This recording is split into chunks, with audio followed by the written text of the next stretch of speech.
Just to recap, anywhere you need to go, you can take the truth with you by taking the Blaze with you. Find out all the ways at theblaze.com. A late-night wildfire tearing through brush in an Oregon city, but now extinguished. The fire in Corvallis forced the evacuation of more than 200 homes. Now, with forecasts calling for hot, dry, and windy conditions right through the rest of the weekend, the crews are using bulldozers to create fire lines in case that blaze was to reignite. There's also an evacuation order still in effect for 300 homes near Yosemite National Park in Central California, as a fire there is only 25% contained. The truth coming out from a security team that lived through the Benghazi attack. Here's the Blaze Radio's Brad James.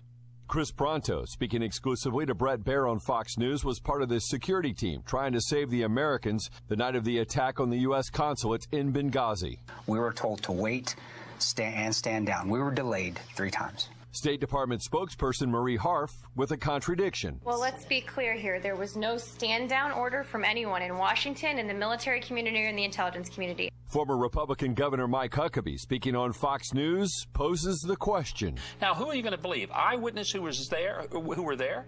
Are you going to believe some person who goes to the podium to cover for a government where, in this situation, people died and our government lied? It is really that simple. The Somali terrorist group Al-Shabaab now said to be regrouping after the death of its leader in a U.S. airstrike a few days ago.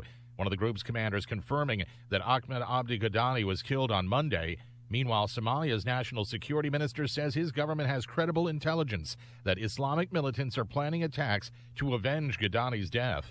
And film buffs can get a glimpse of Scarlett O'Hara's iconic green curtain dress and other items related to the making of Gone with the Wind at an exhibit that's opening in Austin, Texas next week. The University of Texas Harry Ransom Center displaying those items starting on Tuesday through January 4th. I'm Chris Barnes with news on the Blaze Radio Network. Truth lives here. Folks, welcome inside the Parisi Palace at 2919 East Broadway. This is the Jake Feinberg Show. So happy you could make us part of your day today. My show is about the 4 L's: leadership, love, life, and lineage, and the ongoing story of real music made by real artists.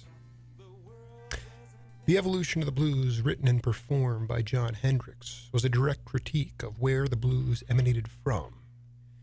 It was a reminder of the gospel-tinged spirituals of the church and the preachers who slung a guitar over themselves to sing and pick and lament those long days in the fields picking cotton in slavery.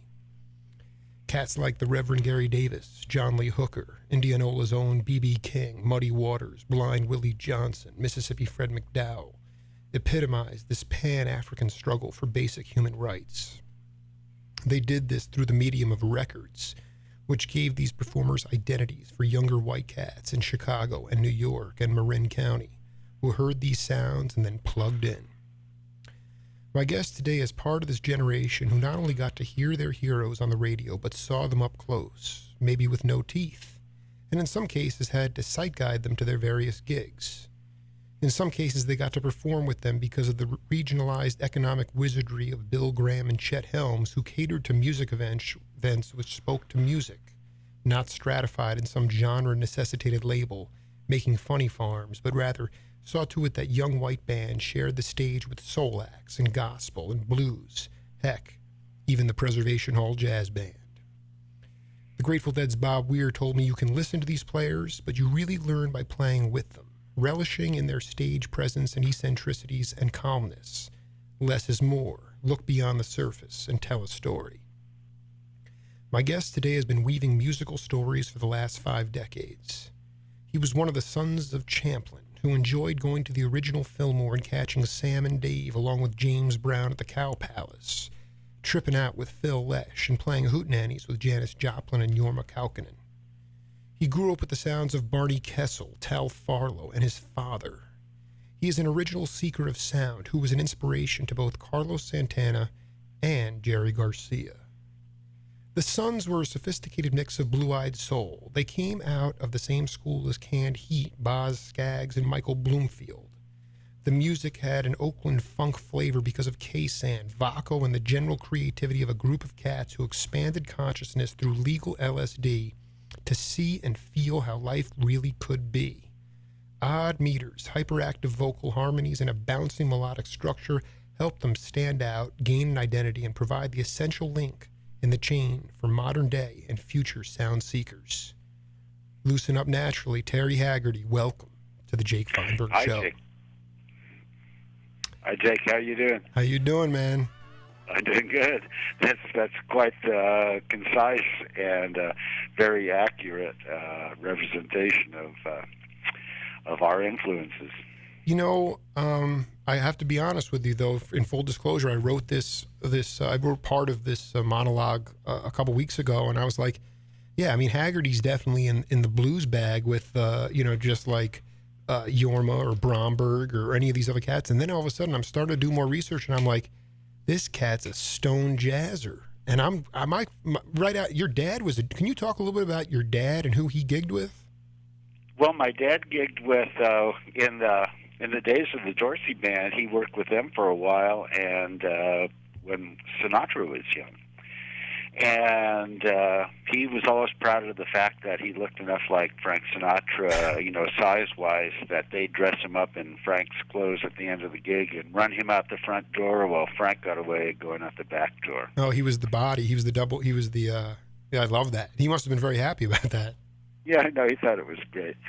And he was Mel Torme loved him, and so he did a lot of that, a lot of backing vocalists, and I think one of the most fun parts about my dad is later in his life, because he played one of the first electric guitars. He knew Les Paul, and there was all those guys kind of knew each other back in that era. And later in his life, he always loved traditional jazz, but he mostly played in big bands and theater, the current theater shows, stuff like that. But in his later life, he started playing with Kid Ory and Jack T. Gardner and Red Allen and Turk Murphy here. He worked with Turk a lot. The Frisco Band. But, I was on Good Times Records, Good Times Jazz Records, yeah. Exactly. And, that was some of the most fun stuff to see him come back from these recording sessions down in L.A. at the Capitol Building. And he'd just talk about how unpretentious recording was back there. They'd set their gear up, and the producer would bring each one of them a bottle of Chivas Regal in a glass, some ice cubes, and they'd tell stories for a couple hours. And then they'd record first takes. Everything was first take. Then they record like 3 or 4 albums, with like about 25 tunes on an album. And then they'd be done. And production costs were probably the Chivas Regal was probably the most expensive thing. Of course. It's so fascinating to me that you were, this is a question I have because I when I interviewed John Abercrombie, he kind of crystallized it. And I really wanted to ask you, how did you, number one, did you learn rhythm from your father? How did you develop rhythm? Because what Abercrombie said to me was, if you don't have rhythm as a guitar player, if you can't keep rhythm, you're not going to get a gig. How did you develop your rhythmic ability? Well, my mom's Cuban, and she worked with all these amazing artists in Cuba. And her and all her sisters were raised in Camagüey province and Celia Cruz was one of their very good friends. And so she's, literally worked with Desi Arnaz and all these people there in Cuba and, Tito Puente and, it's just kind of in the blood, And those Afro-Cuban, I've done so many interviews with so many cats that came from Cuba, like Candido and those guys. But your mom was she a singer? She was a percussionist and a dancer. Wow, she was a percussion. I mean, so she was she. She wasn't great, but she was so drop dead beautiful that, as far as the shows were concerned, and she could hold her own, Yeah, I would love to. So when did she come to the States? 1941. Wow. So she was down there as a little girl, though. Yes. Yeah, I was going to say, because Candido told me the first time that he started to learn bongos on condensed milk cans. I got to believe your mom was probably banging on those as well a little bit. they were so poor. They didn't have much anything. And when her father basically left, there was like, I think, 6 girls and the mom developed tuberculosis, and so there was a church, and the nuns would feed the really poor people, and that really was one of the things that really kept them going for a while. I got to tell you, Haggerty, I mean, I've been doing a lot of research on you, and I'd like you to spend a little bit of time talking to the audience about this idea of, you were quoted as saying, music was not doing it for you in the way you wanted it to, and you have since gone into hospice and started to play for people that are terminally ill. And can you just talk about that experience? I find that in today's society where it's, the industry has really become more of a small business. It's become, really eviscerated compared to when the Sons were flying high. And yet you're still able to take that spiritual quality of the music, which you always believed in and always knew it was there. And now you're injecting that into people who are, they're not in great shape. And I just found it to be so refreshing. It's something that I hope in my own way I can do as I get older as well. But I'd just like you to talk to the audience about how that's affected you in your life as a person. Well, I think it has to start basically right there at the inception. Well, maybe not the inception of the Sons, because Frank Werber was our manager initially. But we went to the Fillmore to audition, and we met this guy who was, cooking hamburgers upstairs. And he convinced us that he should be our manager. And he was such a charismatic person, Fred Roth. And he was the photographer for Gary Snyder, and friends with Alan Watts and this man, Albert Saijo, who was just probably as influential as anybody in the 60s to the real influential people. And we were just introduced to Eastern philosophy and religion, and then this amazing circle of quite older people, really intelligent, just took us under their wings. And eventually, guided us through our LSD trips. And I love and this. I have to say almost everything about me is pretty much generated by that. There's just a clear-cut line of how my life was before LSD and then after LSD. And well, I want to tell you something. I mean, the Jake Feinberg Show is dedicated to mind expansion and consciousness expansion. And this is one of my questions right out of the box was just, I've done my fair share of LSD. Of course, it was not legal and it was not nearly as pure as when you guys were when it first hit the scene. But I really would love you to tell the audience, because there's a lot of people that are talking about there's apathy in the country and people are not informed and people are sort of, in their own, they're treading water, or they just settled. And I keep hearing this stuff, and I said, people don't get it, man. It's cats like Haggerty and George Marsh and Bill Champlin and Jerry Garcia and Bob Weir and all these other cats who were, you got this opportunity to see that we are just a small piece of the cosmos and what potential there was, or there is, for humanity. And I think it's especially important because we've become more and more square for someone like you to talk about. Can you describe a trip and being advised by elder statesmen and then fusing it with the music? I think we were just coached in paying attention to parts of our mind that we didn't before. And we were kind of left. You're left on your own when you really take a trip. But it's you just have that presence of mind that you went into it to explore yourself, and whatever's in there is going to be good for you if you understand that it could be quite expansive and scary. And the mid to late 60s were just a perfect time for that because everybody was so naive. I don't know that as a blanket experience, LSD would be that great a thing for people. I think there's probably people who would benefit from it if they could ever find it, and they were in a community of people who really could allow their minds to stay expanded and, slowly come back into their life and integrate that experience into their life and not have it tear their life apart.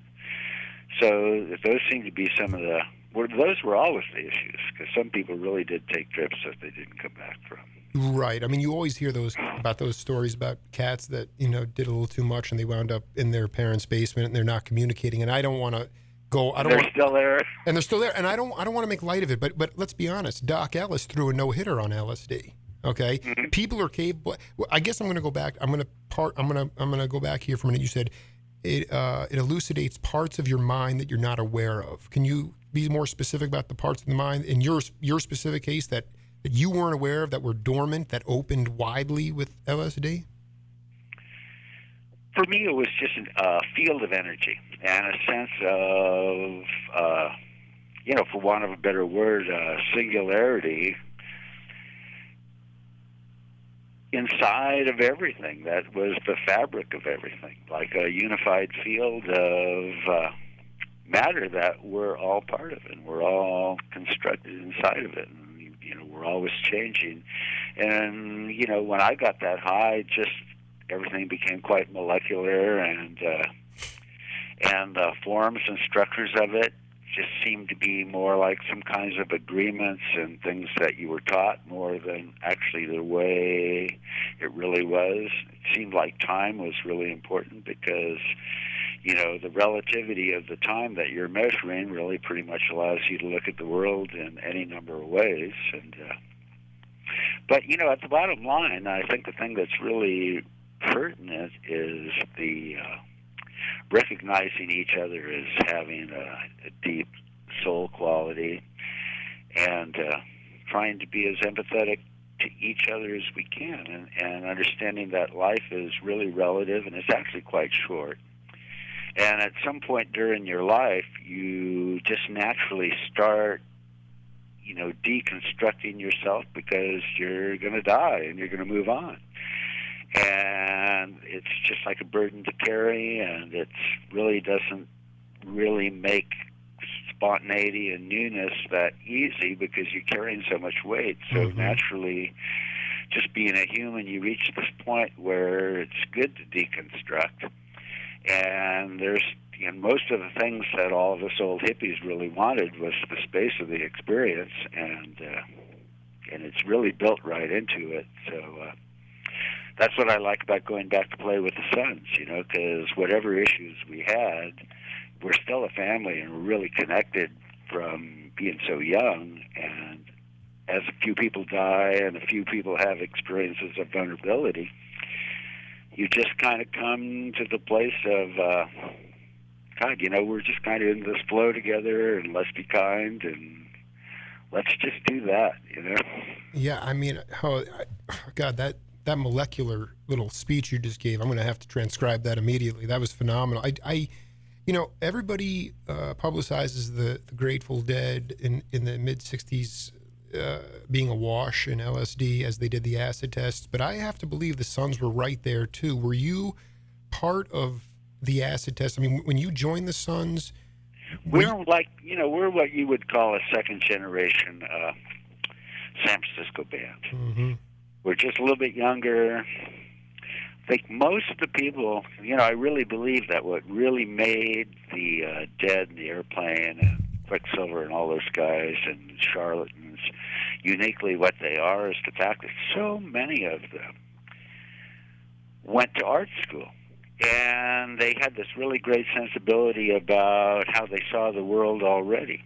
And lots of them taught themselves how to play their instruments so that they could be part of the 60s thing, So there was this really, guileless quality about their playing that really ended up being a nice vehicle to hold the feelings of the generation. it's like people like the Sons, we were so, skilled already when we came to it that it's almost like we had this particular R&B bias that you either liked it or you didn't. But it really didn't have that really spatial quality to just let everybody twirl and be part of it, and share their stuff. And I think that we're kind of like a second generation psychedelic band. But we did have the influence of having the most influential people that were there right from the beginning, actually mentoring us and thinking that, we should actually have this experience so it could transform our music. Well, I want to put in a piece of music right now and for the audience, and so we can put Terry Haggerty's guitar playing on display. So hang tight, Terry, and we'll come back and break it down, okay? Thanks.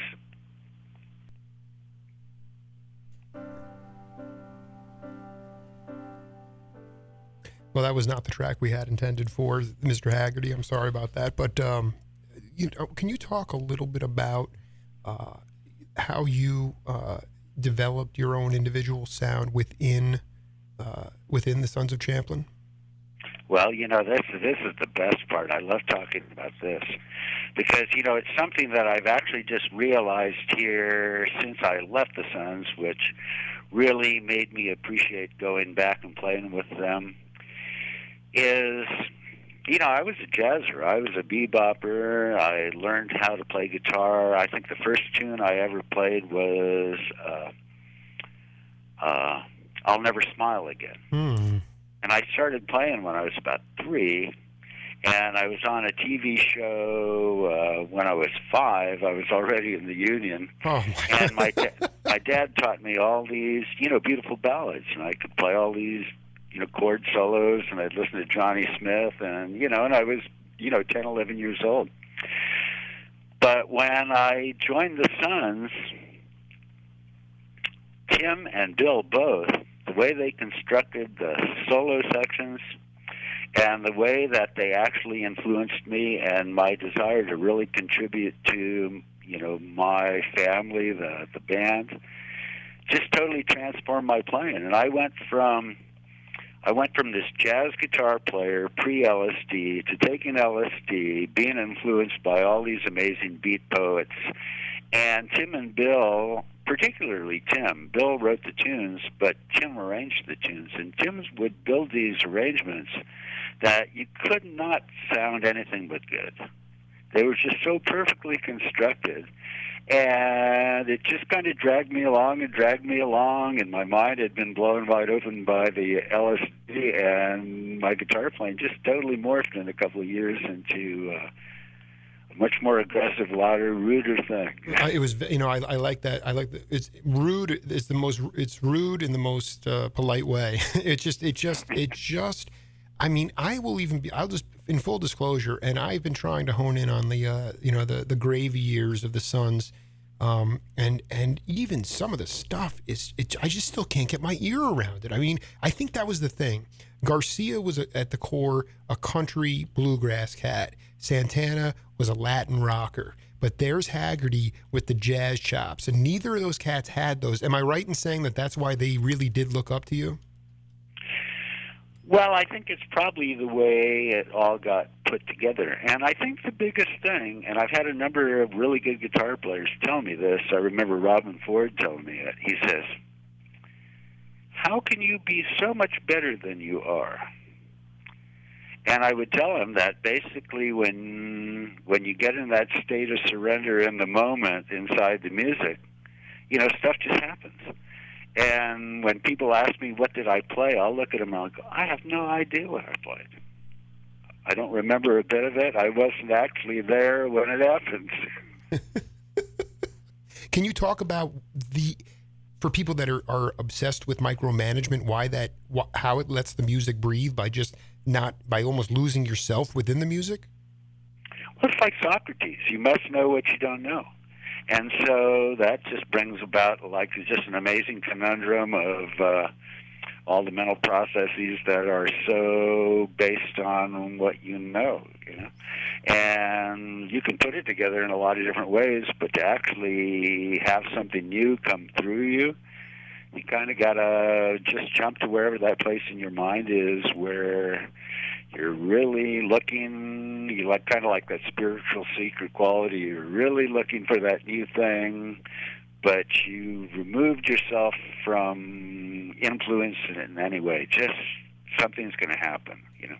Can you, this is really important for history, can you talk, prior to delving into the LSD and to the Sons, can you talk about a stone jazz gig that you did at the Trident? Did you ever work with guys like Jerry Granelli or any of these these jazzers? Because, I mean, I've devoted so much of my show to the Bay Area, and not just the psychedelic scene, but also the vibrant jazz scene. And I was like, Haggerty in the '60s must have been playing jazz. Did you have a gig before the Sons? You know what?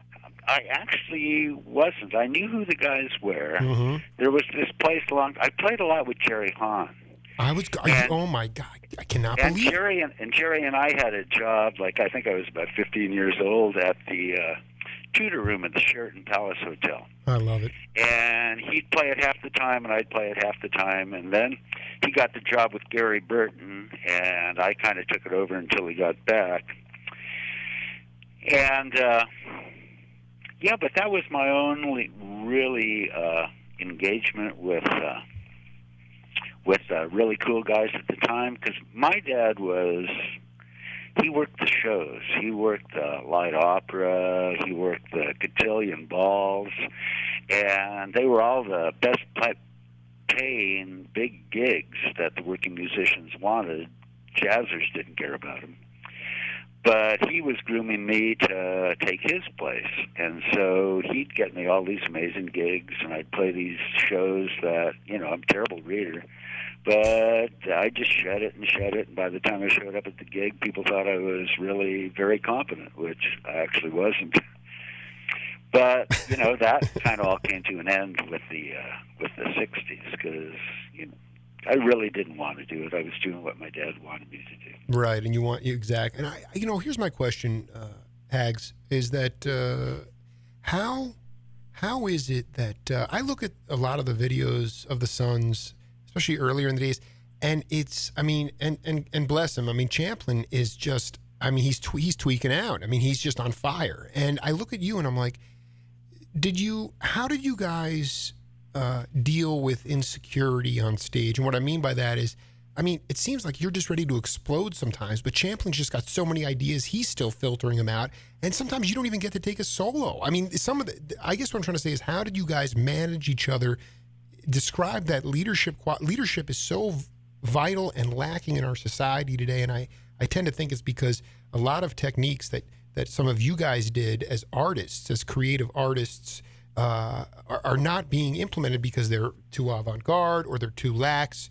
But I just want to talk to you about leadership within the Sons and how you dealt with saying, I have so much to say, but if I don't say it, it's okay. Well, you know what? It all shakes out about loving the other people and getting older and wiser, and you get caught up in your stuff. And I felt run over lots of times. Bill, basically, I didn't realize how talented Bill was, because I was always in my own particular place with it, and probably pretty competitive, and carrying my own resentments about what I could do or what couldn't do. But the one thing that I really didn't understand was how talented Bill was, and I never thought about it from the place of, if I was Bill, what would I do? And the conclusion I came to, it probably wouldn't be a lot different from how Bill did it. Mm-hmm. And, there's just a long arc in this stuff, because it's so interpersonal, and doesn't, like I usually say, none of the really meaningful stuff has anything to do with the music business. And it only has to do with music in the sense that music is the purest form of vibrations that go on in life. So it really is this beautiful synopsis of all of the above. But, where I am now with it, because, it's this Saturday coming up, I'm going to play my first gig with the Sons in 20 years.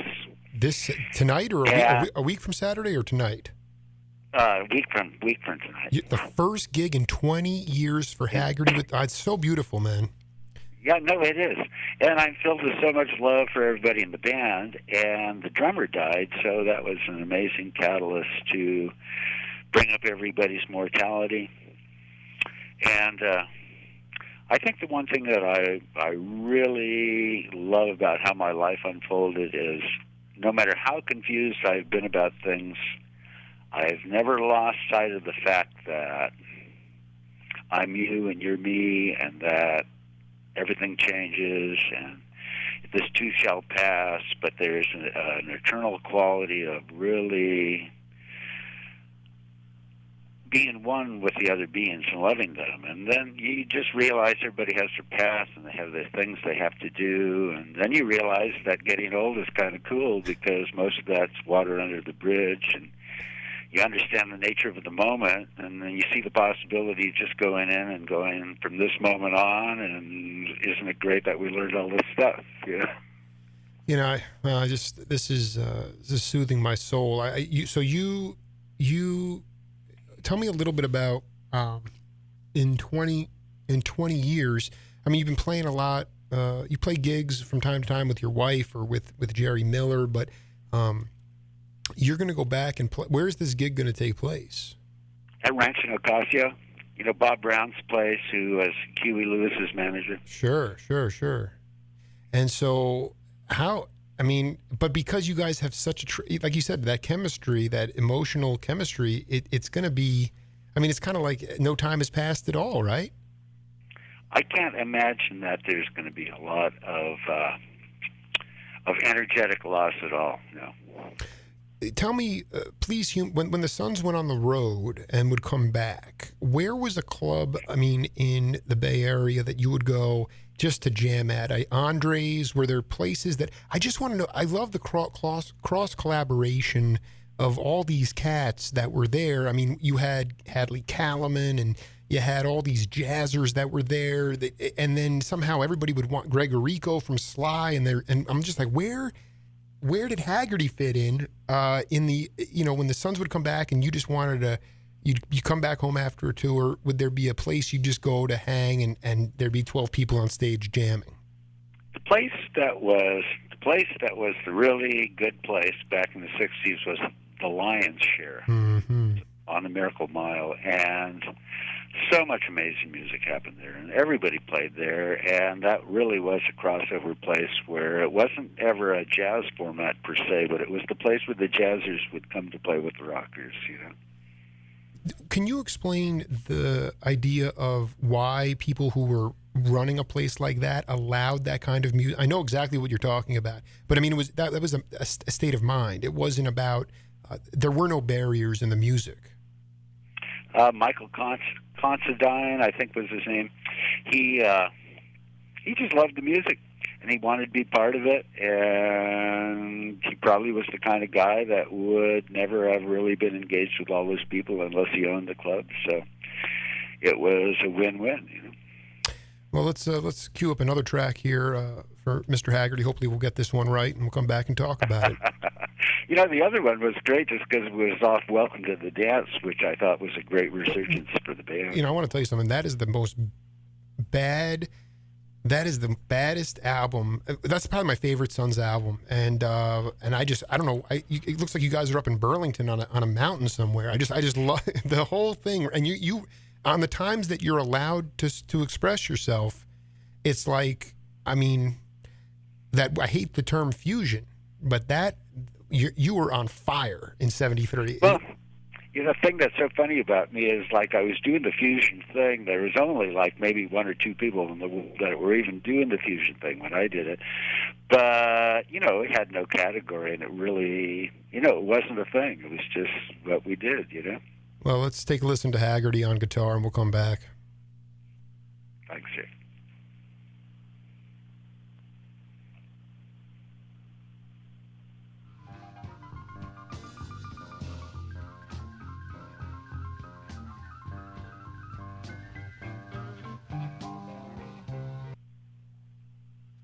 Drop your drawers.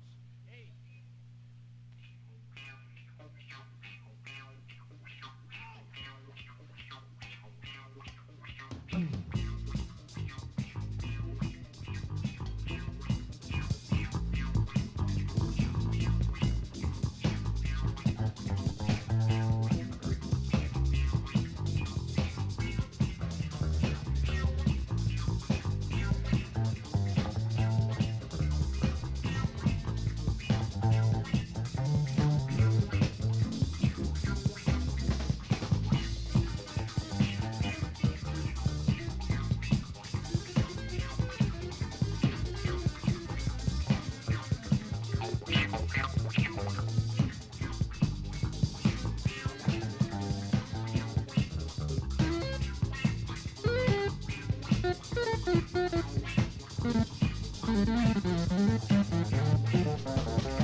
rather abrupt cut there. I'm sorry about that, Terry, but you were blazing away there.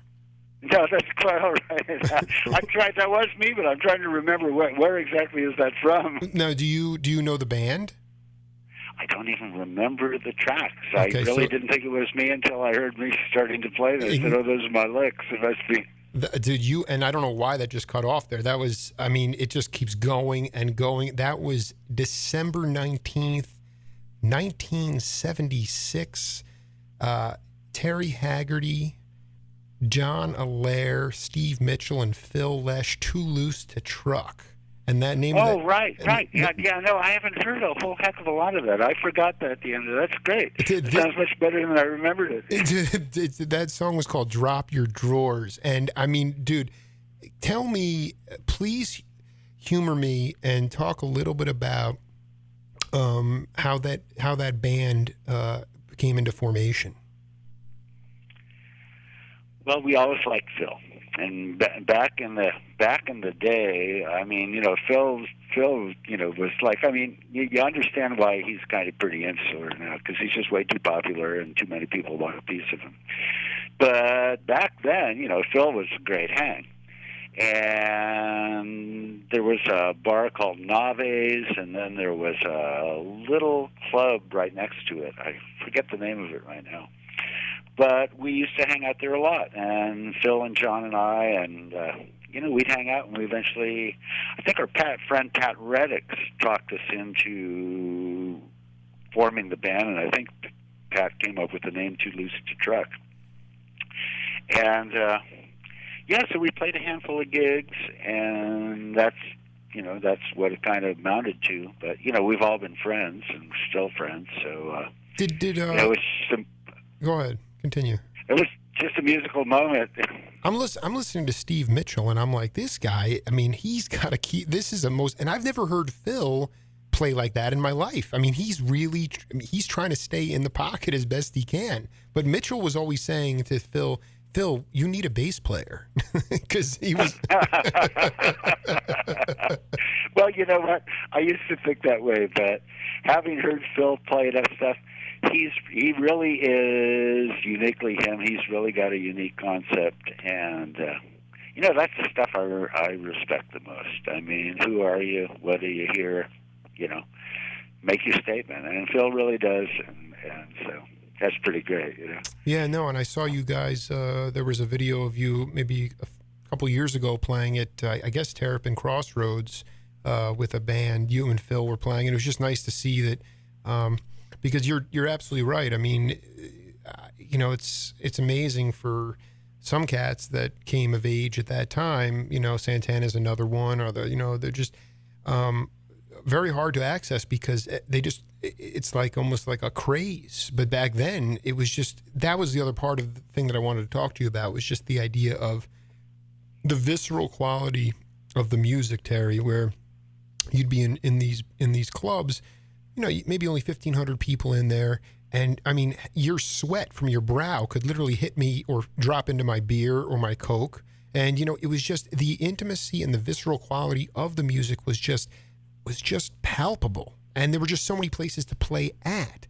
And then once unfortunately, that term fusion came in and rock and roll, the backbeat and all the rock palaces came in, audiences got farther and farther away. And in my mind... Well, you know what? Go ahead. For those of us who are aware of marketing and branding things, even way back then, It all looked evil. It just all looked like ways of breaking up some pretty simple stuff into about 1 million different increments so that you'd have a different million marketing strategies for basically people who'd never thought that much about it. So, you know, just the whole damn thing was insidious, you know. You know, a lot of people will say you're a legend in hiding, waiting to come out. And I'm like, wait a minute. You know, Terry's talking to me about deconstructing and how much fun it is to... Well, no, you know what? One of the things that I really would love to see going back to the Sons, I think that as far as the Sons as a product, you know, and after just what I said, but as the Sons as far as a marketable product, the original Sons, at least the core formative people, really command a lot more attention from everybody. And as such, I think that there's always the possibility for the Sons, because it's such an untapped resource as far as what it really was about, to not make a lot of money, but to really have a good time and play some great gigs and enjoy each other. And so, I never give up, and that's my family, and I never wanted to be a professional musician. I lived with professional musicians. I've never done anything towards trying to make money with music. Those were all completely going the opposite direction where I was trying to go. When I got high the first time, I realized if I could play for free forever, if I could be a sannyasi, and I could do this music in service, that would make me totally happy. And I can honestly say I just hardly ever had any thoughts about making money about it, unless I was just in a terribly insecure place. Wow, it's powerful stuff. You're talking with Terry Haggerty, who is just one of the most ferocious guitar. I mean, did you cross paths with Frank Zappa at all? You ever talk about? I mean, when I hear you. No, and I loved Frank, and I worked with Ray White a bunch, and Ray tells some of the most amazing stories about Frank. But no, never had any personal connection with him. And yeah, he was the guitar player that really actually just, epitomized that. Just like, slash and burn, really interesting, really eclectic. Did you, I mean, it's so, your disposition is so great because like you said, unless you were in a really insecure place, the music was never about the money.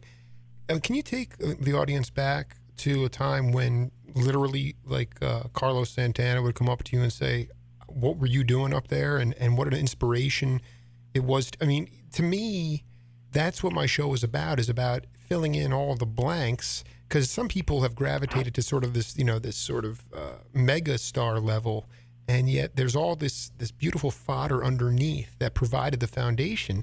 I mean, I take it Carlos is a great example, because he really, when he was young, he was so pure and so completely enthused by music. And he wasn't hyper like Bloomfield was, but he was so filled with energy, and he was so open. And I think there's probably still parts of Carlos that are like that. I haven't talked to him for, since he did his first big hit record. I went down to the studio and played me some tracks, and we talked. And that's when he gave me that little quote of like, if it wasn't for you and Miles Davis and Wayne Shorter, I'd just be a blues guitar player. But that was kind of tied to the fact that he opened for the Sons in the Carlos Santana Blues Band, and we'd spend like a few hours, him and Neil Schoen, playing in the back room before the gig ever happened, just talking philosophy and guitar and like all that. And then he played his set. And because I've got all the Cuban in me, I just looked at him and I said, you're okay at the blues, but, man, you got all this, you're brown blood. You just, you got to play that other music, And I know everybody told him, and it was the best sounding thing, so I don't feel like I was that, influential. But it was just so evident that that's where his really strong musical statement was. And so to know him at a place where he hadn't even figured that out yet, and he was open to everything, it was, very, very sweet, very nice. Did you, because, it wasn't too far after that all of a sudden all those, congueros, Armando Peraza and those cats were coming into the area, and did you ever play with a conguero in a jazz setting? My mom basically had, it was probably about a year ago, she had lunch with Armando, because her and Armando worked in Cuba for years. Oh, my God. I am obsessed with Armando Peraza. Him and Chano Pozo and Candido, those guys were the forerunners of Afro, bringing that music into the States. It's unbelievable. No, it's pretty amazing. And when you get next to the real cats, because like my grandmother was the Santeria priestess, and when we had the big fires out in Point Reyes Station out in the 80s, Gonzalo Rubalcaba, I got to meet him and people around him, and they all came out to the fire, and they did a Santeria ritual for the forest and their regrowth of the forest. And so I got to hang with all these guys, sans any musical thing, just actually culturally, just being able to feel them. And, again, I just love when you feel the music and there's no music presence, there's only the beings, and it's a seamless thing between the beings and the way they live their life and the quality of the music. That seems like that's kind of the bow of the ship right there, Terry, I wanted to ask you, because, for a lot of younger musicians, younger cats growing up in today's world of music, what would be some advice? I don't care if they're a vibes player, and that's a shout out to Jeff Palmer. I don't care if they're, an upright bassist or a guitar player. What would be a couple of seedlings that you would give them in regard to developing individual sound? Well, know that it's important, but maybe you could have a little bit more,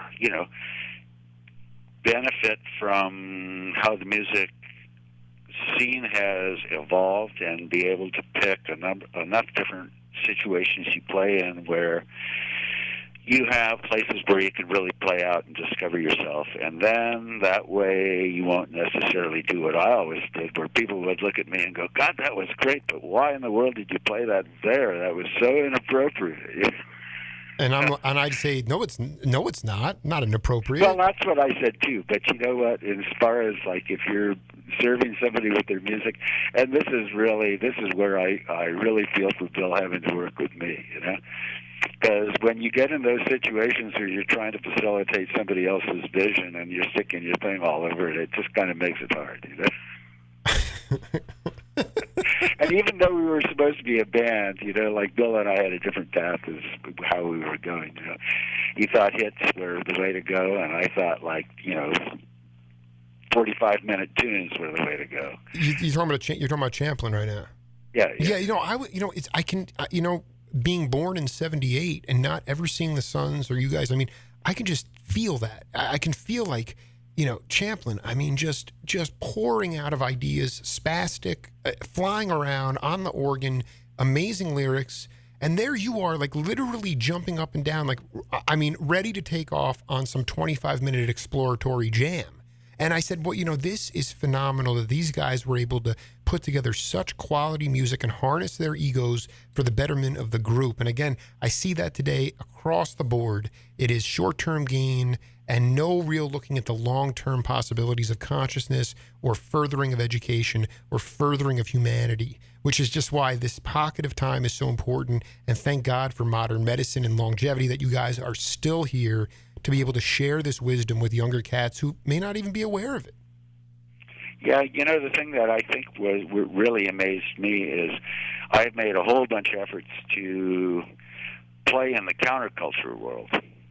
And it just so looks like, everybody's so pushing their own agenda and there's so fewer gigs and everything's been kind of squeezed into a place of where everybody's trying to really create their brand and their sound and sell their product. And even if they're hippies or whatever they are, that ends up being kind of the way it shakes out more than not. There's a couple of places like the Oregon Country Fair and stuff where you can go and hear people play, and it's really just like the old days. But for the most part, everything's got an agenda now. And I don't know that it's people's fault, but the situation surely doesn't facilitate a wide open approach. Well, Terry, I want to. Can we do a part 2 this week? Before I think we just kind of scratched the surface here, but I'd really love to do a part 2 with you if that's possible. Yeah, no, Jake, that would be great. I'm just so impressed with the sincerity of your interest in all that and how informed you are. It's just really quite excellent. Well, it's nice to talk to people that are, like you said, that don't have an agenda. I think that's part of the point, and so it's nice. I'm a piece of work. You'd have to talk to a bunch of people that know me, and then you might come to some conclusion. Well, and we'll get into that in part 2. But Terry Haggerty, thank you for being part of the Jake Feinberg Show, and it was an honor to talk to you, and we'll do it again this week. Thanks for having me, Jake. All right, brother. All right. Be well. All right.